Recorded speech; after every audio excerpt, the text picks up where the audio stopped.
오늘은 하나님이 기뻐하시는 일에 더욱 많이 힘쓰라 라는 제목으로 하나님 말씀 받겠습니다. 사랑하는 여러분, 우리가 신앙생활을 하면서 질문들을 좀 자주자주 하죠. 또 이런 질문들을 종종 합니다. 나는 지금 이 시간 잘하고 잘 살아가고 있을까? 이 정도면 혹시 충분하지 않는 걸까? 더 있어야 할 이유가 있을까? 이런 식으로 말이죠. 신앙은 어느 순간부터 또 비교와 자기 평가의 대상이 되기도 합니다. 누군가보다 더 열심히 예배 드리는지, 또 누군가보다 더 헌신하는지, 또 누군가보다 덜 넘어지는지를 기준으로 삼기도 하고, 또 스스로 판단하며 안심하기도 하고, 때로는 낙심을 하기도 합니다. 그런데 오늘 우리가 함께 읽은 데살로니가전서 4장 말씀은 아주 특별한 분위기로 시작합니다. 이 말씀은 문제가 많은 교회를 향한 책망으로 시작하지 않습니다.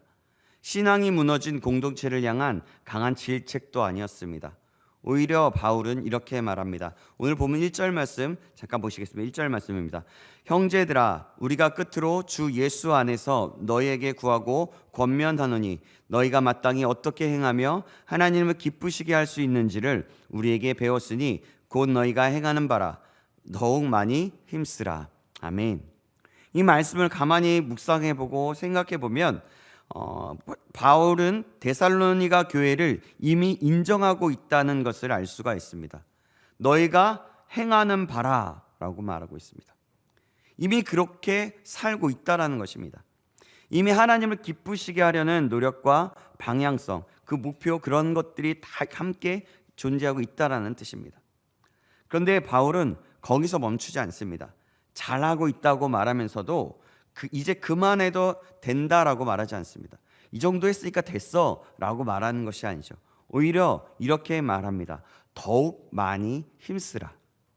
사랑하는 여러분, 이 말씀이 오늘 우리에게 얼마나 큰 위로이자 도전이 되는지 모릅니다. 하나님은 우리의 신앙을 항상 부족한 마음으로 보시지 않습니다. 우리가 넘어지지 않기 위해 애쓴 시간도, 또 포기하지 않고 예배의 자리를 지켜온 그런 시간들도, 또 말씀 앞에서 몸부림치며 순종하려고 몸부림치며 나아갔던 그런 순간들조차도 하나님은 분명히 보고 계셨고 지금도 보고 계십니다. 그러나 동시에 하나님은 우리를 그 자리에 머물게 두지 않으십니다. 더 깊은 차원으로 초청하는 것이죠. 왜냐하면 신앙은 멈추는 순간 자연스럽게 뒤처지는 것이 되고 또 자연스럽게 뒤로 흘러가기 때문입니다. 가정과 직장의 한가운데서도, 또 혹은 신앙의 오랜 연륜을 가진 자리에서든지, 어느 자리에서든지 어느 곳에서든지 우리는 모두 같은 질문 앞에 서 있게 됩니다. 지금 나는 하나님을 기쁘시게 하는 삶을 살고 있는가? 라는 질문입니다. 그리고 더 중요한 질문이 이것입니다. 그 삶에 더욱 많이 힘쓰고 있는가입니다. 오늘 데살로니가전서 4장은 우리에게 어떤 새로운 규칙을 추가하려거나 어떤 것들을 더 교훈하려고 하는 말씀이 아닙니다. 무엇을 더해야 하나님께 인정받을 수 있는지를 설명하는 것도 아닙니다. 이 말씀은 오히려 이렇게 초대하고 이렇게 말씀하고 있습니다. 이미 배운 그 길, 이미 알고 있는 그것, 이미 걷고 있는 그 믿음의 자리에서 더 나아가서 하나님이 기뻐하시는 삶을 향한 한 걸음으로 나아가라는 것입니다. 그렇다면 바울은 구체적으로 하나님이 기뻐하시는 일 무엇이라고 말하고 있을까요? 그리고 오늘 우리는 어떤 부분에서 더 힘써야 할까요? 이 질문을 마음에 품고 한번 이제 오늘 본문의 말씀을 가지고 함께 상고해 보려고 합니다. 더욱 많이 힘써야 될 것, 하나님을 기쁘시게 하는 것. 첫 번째는 거룩을 이루는 삶을 얘기합니다. 사랑하는 여러분, 바울은 이제 아주 분명하게 말합니다. 하나님이 기뻐하시는 삶이 무엇인지 그것을 말하고 있는 것입니다. 그 핵심을 한 문장으로 정리합니다. 데살로니가전서 4장 3절입니다. 오늘 본문 3절 말씀인데요. 우리 같이 한번 읽어보겠습니다. 시작. 너희의 거룩함이라 곧 음란을 버리고. 아멘. 많은 사람들이 하나님의 뜻을 알고 싶어합니다. 하나님, 나에게 원하시는 것이 무엇입니까? 나의 삶에 하나님이 나의 삶 가운데 가장 하시고 싶은 것은 무엇입니까? 이 길은, 내가 가는 이 길은 맞습니까? 저 길이 맞습니까? 아니면 내가 뒤돌아서야 합니까? 그러나 오늘 본문에서 바울은 하나님의 뜻을 아주 명확하게 선포합니다. 그게 뭐냐면 너희의 거룩함이다라는 것입니다. 거룩함이라는 말은 종종 오해를 받습니다. 거룩하면 왠지 숨 막히는 삶과 같을 것 같고 또 자유가 없는 삶일 것 같습니다. 늘 조심하고 경직된 삶을 떠올리기가 쉽습니다. 그러나 성경에서 말하는 거룩은 세상과 단절된 삶이 아니라 하나님께 속한 삶을 의미합니다. 하나님과 함께하는 삶, 하나님 안에 함께 속해 있는 삶을 얘기하는 거죠. 바울이 이 말씀을 전하던 당시에 데살로니가는 헬라 문화의 중심지였습니다. 종교와 우상숭배, 성적 타락이 일상처럼 섞여 있었던 도시입니다. 사람들은 욕망을 따라 사는 것을 자연스럽게 여겼고 몸은 영혼과 상관없는 것처럼 취급했습니다. 그런 상황에서 바울은 성도들에게 이렇게 말씀하고 있는 것입니다. 오늘 본문 3절 4절입니다. 제가 3절, 여러분이 4절 읽어주시겠습니다. 하나님의 뜻은 이것이니 너희의 거룩함이라 곧 음란을 버리고 각각 거룩함과 존귀함으로 자기 안에 대할 줄 알고. 아멘. 여기서 바울이 강조하는 것은 단순히 어떤 행동 하나를 조심하고 그것 하지 말라는 말이 아닙니다. 그는 삶의 기준이 달라졌다는 사실을 기억하라고 말하는 것입니다. 이제 우리는 더 이상 욕망이 기준이 아니라 하나님이 기준이 된 사람이다라고 말하는 것입니다. 그 정체성을 일깨워주는 것이죠. 사랑하는 여러분, 거룩은 순간의 결단이 아니라 매일의 선택을 말하는 것입니다. 누가 보지 않을 때도 아무도 뭐라 하지 않을 때에도 내가 하나님께 속한 사람이다 라고 스스로 알고 정체성을 가지는, 그리고 그것을 말하는 태도입니다. 바울은 거룩을 이렇게까지 강조합니다. 자, 오늘 본문 8절 말씀 보시겠습니다. 8절 말씀입니다. 제가 읽겠습니다. 그러므로 저버리는 자는 사람을 저버림이 아니요 너희에게 그의 성령을 주신 하나님을 저버림이니라. 아멘.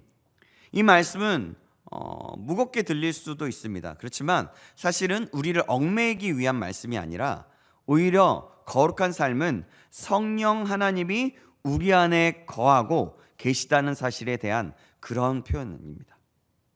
하나님이 우리를 사랑하시기에 우리의 삶을 아무렇게나 내버려 두지 않으신다는 것입니다. 날마다 함께 하신다는 거죠. 우리를 존중하신다는 겁니다. 오늘을 사는 우리 역시 거룩을 가볍게 여기는 시대를 살아가고 있습니다. 종종 이런 소리 듣지 않습니까? 이 정도는 괜찮지 않나? 이 정도야 어때? 다들 이렇게 사는데 뭐가 문제일까? 라는 그런 생각, 그런 말들 너무나 자연스럽게 들리기도 하고 우리 자신이 말하기도 하는 시대입니다. 그러나 하나님이 기뻐하시는 삶은 세상보다 조금 나은 삶이 아닙니다. 하나님께 속한 삶을 분명히 선택하는 삶입니다.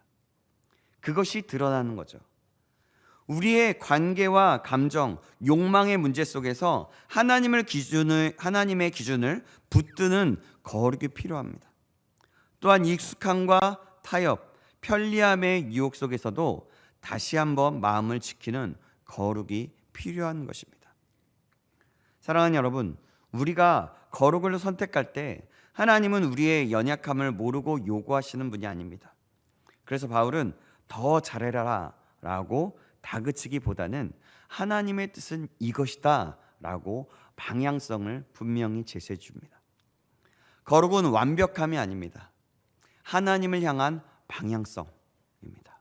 넘어지지 않도록 힘을 다해야 하겠지만 넘어지지 않는 삶이 아니라 넘어질 때마다 다시 하나님께로 돌아오는 삶, 하나님을 다시 한번 바라보는 삶을 얘기하는 것입니다. 오늘 하나님 우리에게 묻고 계십니다. 너는 무엇을 기준으로 살아가고 있느냐? 그리고 이렇게 초대하십니다.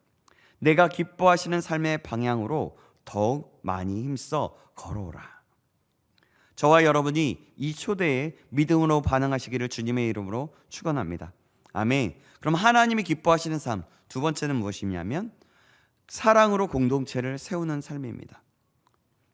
거룩의 삶이 개인의 내면과 삶의 기준을 다루는 말씀이라면 이제 바울은 우리의 시선을 관계와 공동체로 옮깁니다. 하나님을 기쁘시게 하는 삶은 혼자만 잘 믿는 삶으로 완성되지 않습니다. 바울은 이렇게 말합니다. 9절 말씀입니다. 9절 말씀 제가 읽겠습니다. 형제 사랑에 관하여는 너희에게 쓸 것이 없음은 너희들 자신이 하나님의 가르치심을 받아 서로 사랑함이라. 아멘. 이 말씀은 참 은혜가 되는 말씀이고 놀라운 말씀입니다. 바울은 데살로니가 성도들이 이미 서로를 사랑하고 있다는 사실을 인정합니다. 너에게 쓸 것이 없다라는 말로 표현하죠. 이미 그들의 삶 속에서 사랑이 드러나고 있다는 뜻입니다. 각 교회마다 참으로 사랑에 관하여 얘기할 때 참 어렵게 얘기하기도 하고 또 이것이 너무나 기쁘게 얘기하는 교회들도 있습니다. 그러나 데살로니가 교회는 바로 두 번째, 이미 그 사랑 속에 드러나는 삶을 살아가고 있다라고 말씀하고 있는 것입니다. 그런데 여기서도 바울은 멈추지 않습니다. 10절 말씀입니다. 10절 말씀 우리 같이 한번 읽어볼까요? 시작. 너희가 온 마게도니아 모든 형제에 대하여 과연 이것을 행한도다. 형제들아 권하노니 더욱 그렇게 행하고. 아멘. 거룩한 삶과 마찬가지로 사랑 역시 이만하면 됐다에서 멈출 수 없는 영역이다라는 것입니다. 사랑은 자라고 있을수록 더욱더 깊어지고 더 넓어져야 하는 영역들이기 때문입니다. 사랑하는 여러분, 형제 사랑은 단순히 마음이 따뜻하게 서로를 따뜻하게 해준다는 것으로 그런 상태를 말하는 것이 아닙니다. 성경이 말하는 사랑은 관계 속에서 드러나는 선택과 태도입니다. 때로는 참아내는 것이고 때로는 먼저 다가가는 것이고 때로는 말 한마디를 좀 더 삼키는 것입니다. 교회 공동체 안에서 우리는 종종 이렇게 생각합니다. 저 사람은 나와 너무나 다르다. 왜 저렇게 말하고 행동할까? 굳이 저렇게까지 해야 하나? 저 사람은 정말 나랑 차원이 다른 것 같아. 이런 생각들을 합니다. 그러나 하나님이 기뻐하시는 사랑은 편한 사람만 사랑하는 것이 아닙니다. 나와 맞는 사람만 품는 것이 아니라 하나님이 품으신 사람을 함께 품는 것입니다. 그러니까 다를지라도 그 사람이 하나님께서 품으셨던 사람인 것을 알고 나도 함께 품고 나아간다는 것이죠. 우리는 세상에서 경쟁과 비교 속에서 마음의 벽이 생기기가 쉽습니다.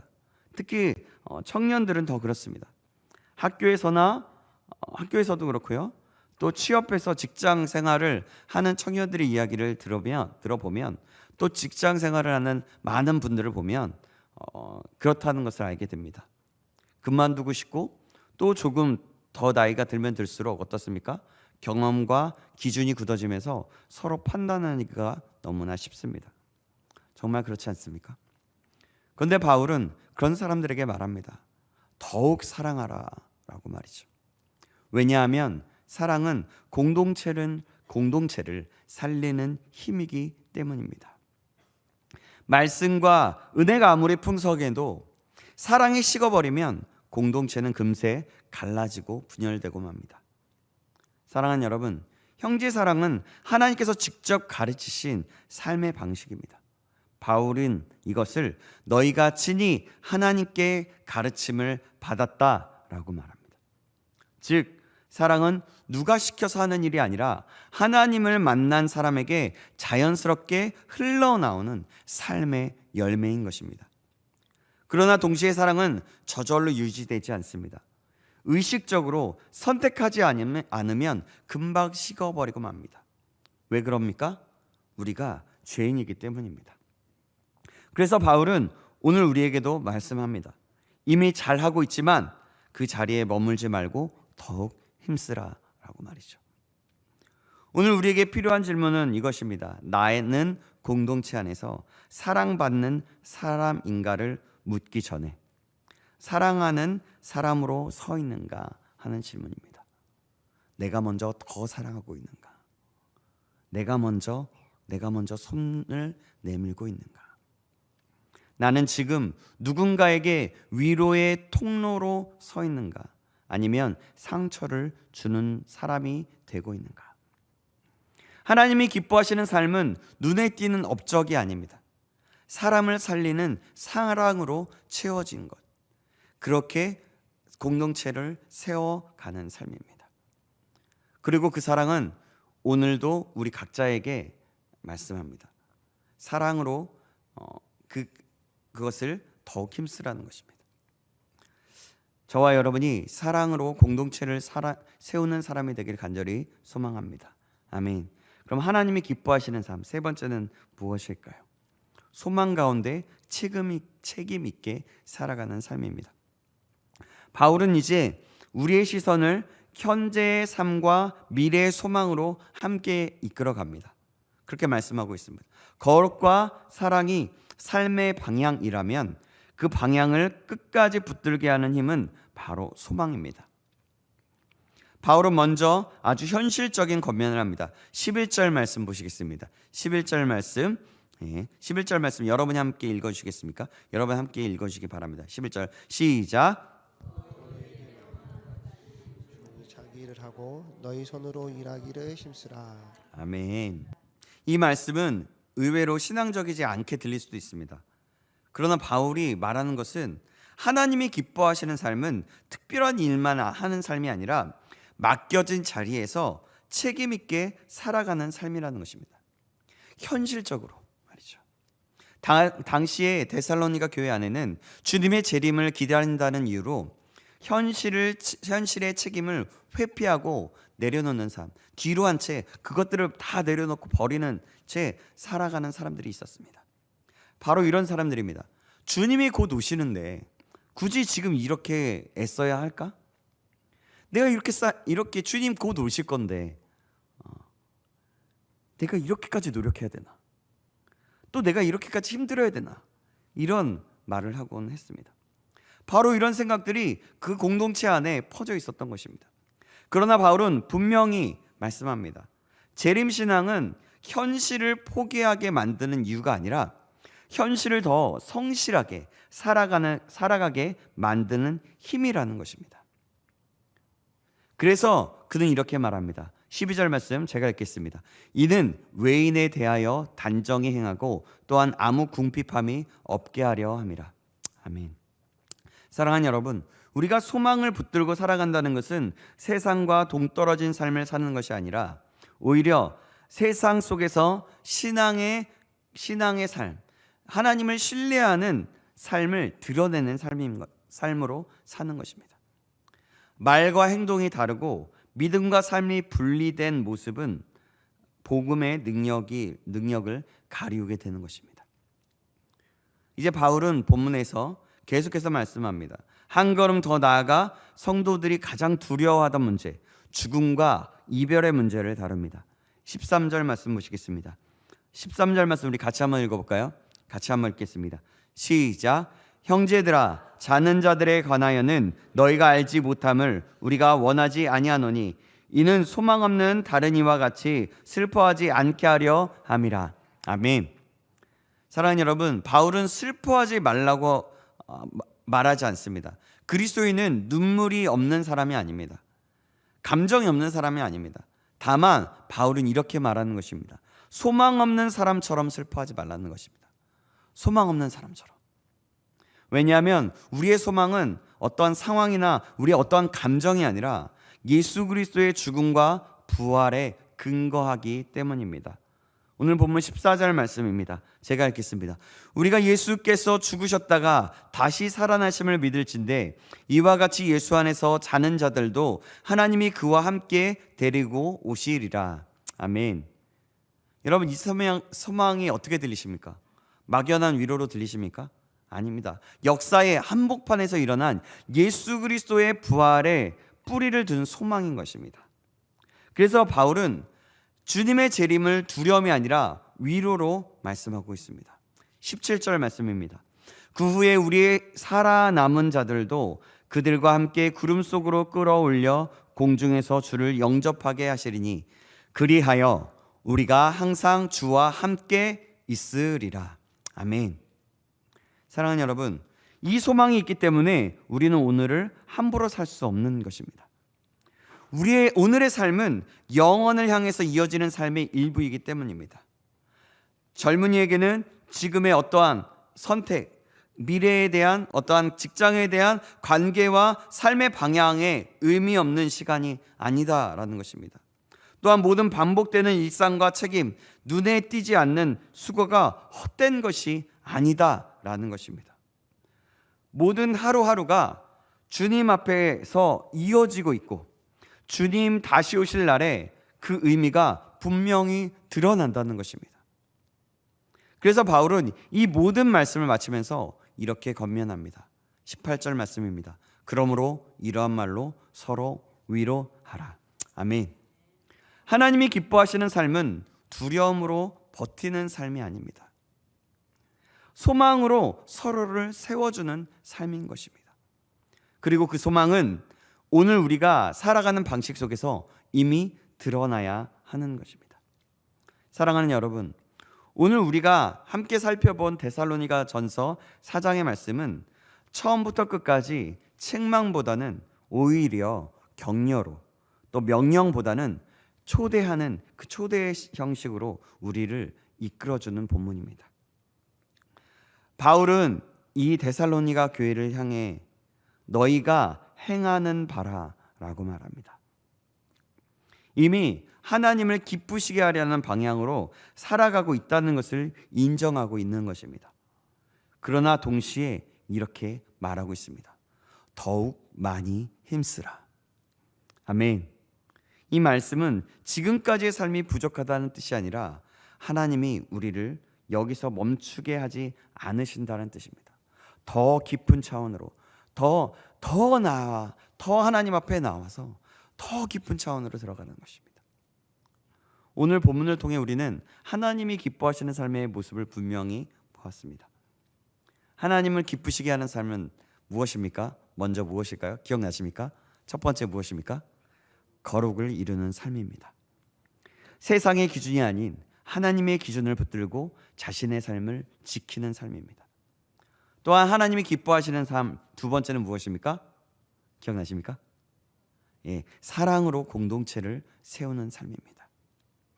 혼자만의 신앙이 아니라 관계 속에서 복음을 드러내며 사람을 살리는 삶입니다.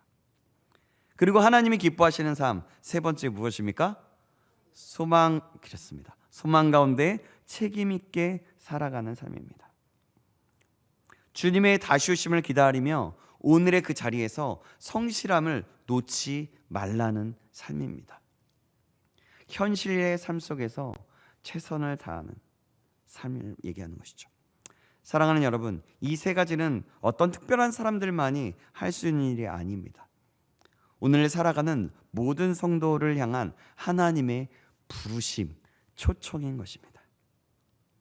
가정과 직장의 한복판에 서든 또 혹은 오랜 신앙의 여정을 걷고 있는 곳에서든 하나님은 오늘도 우리를 부르시고 계십니다.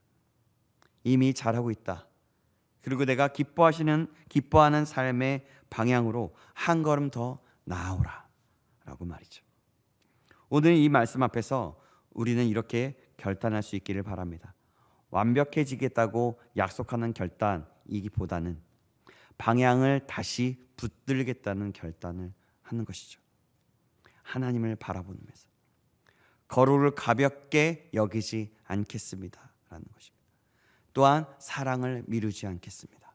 소망을 핑계 삼아서 오늘의 책임을 내려놓지 않겠습니다 라는 결단입니다. 사랑하는 여러분, 하나님은 우리가 넘어지지 않기를 기다리시는 분이 아니라 넘어져도 다시 일어나서 하나님을 기쁘시게 하는 삶을 선택하고 그 방향을 향해 계속해서 걸어오기를 기다리시는 분이십니다. 그러므로 오늘 이 예배의 자리에서 오늘 모두가 이렇게 고백할 수 있기를 소망합니다. 한번 따라해 볼까요? 주님, 이미 주신 은혜의 자리에서 멈추지 않고 주님이 기뻐하시는 일에 더욱 힘쓰며 살아가겠습니다. 아멘. 이 고백으로 또한 오늘 하루를 또 매 순간순간을 살아갈 수 있는 저와 여러분 되시길 주님의 이름으로 축원합니다. 기도하겠습니다. 하나님 아버지, 오늘 말씀을 통해서 우리를 책망하시기보다 오히려 격려하시고 정죄하기보다 다시 우리를 부르시고 초대해 주셔서 감사합니다. 우리가 이미 잘하고 있는 것에 안주하지 않게 하시고 주님이 기뻐하시는 삶의 방향을 다시 붙들게 하여 주시옵소서. 우리의 생각과 행동과 관계 속에서 세상의 기준을 선택하는 것이 아니라 하나님의 기준을 선택하게 하시고 거룩을 가볍게 여기지 않는 마음을 허락해 주시옵소서. 또한 사랑하기 쉽지 않은 자리에서도 주님의 사랑을 기억하고 또한 말과 태도로 공동체를 세우는 또 그렇게 서로를 사랑하는 사람 될 수 있도록 인도하여 주시옵소서. 또한 주님이 다시 오심을 소망하며 오늘의 삶을 책임 있게 성실하게 일상 속에서 믿음의 신실함으로 날마다 드러내며 살아갈 수 있도록 인도하여 주시옵소서.